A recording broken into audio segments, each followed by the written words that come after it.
And I want to speak to that a little bit about, the tenets of psychological oppression. I had the opportunity to study with one of my mentors, who I feel is one of the smartest men that I have had come across in my lifetime.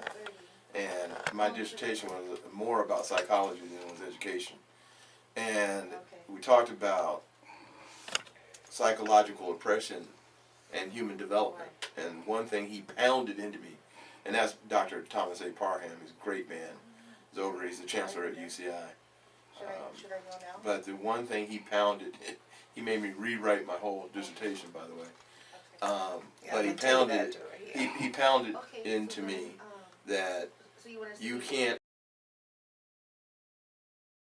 take away the traumatic outcomes of psychological oppression on development in terms of psychology.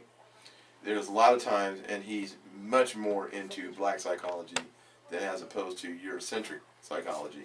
He's most definitely more an advocate of Afrocentric education as opposed to Eurocentric education. And what that means is that we can't go to white psychological books or white psychologists to understand the trauma associated with oppression. And the development is not normal. We're not going to develop normal. I'm going to give you a small example of this. We talked about, how, she's in fear. And this is probably one of the strongest women I've ever met in my entire life, including my grandmother. I've had great female role models in my life. Yeah, which we had talked about, which right. we talked about it again. But phenomenal female role models, going back 2 or 3 generations.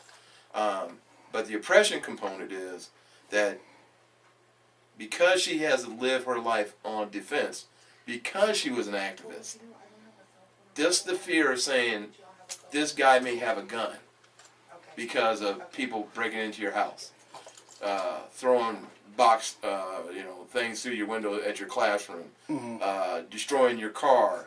That also, we also felt that too within the school systems. And there are books coming out. I don't even have time to go into that part, but that's part of the oppression. One time I came home because we were taught at a young age to handle our business. I mean, I probably couldn't be more than 5 or 6, where I knew how to clean, I knew how to sew, I knew to stay away from strangers. If you touch me inappropriately, I'm going to kick you, hit you, scratch you. You're not going to get me. Okay, that ain't going to happen. So she trusted us to go home, do our homework, get the house in order, okay, and have everything ready, because more than likely she's probably working one job where she comes home at 3 o'clock and then have it go straight to another job to clean up buildings, to put us through private school. Okay, that's the sacrifice. And so when I think about, just the other day, this last week, my house got broken into. Broke my window, stole my computer. Not a big deal. Money, I'm the last thing to worry about money. But do you know where it took me back instantly? Usually I was always the first one in the door when we got robbed. And we got robbed at least 10 times. One time the guy was still there. Okay? He was still there. I'm like, oh, okay, whatever.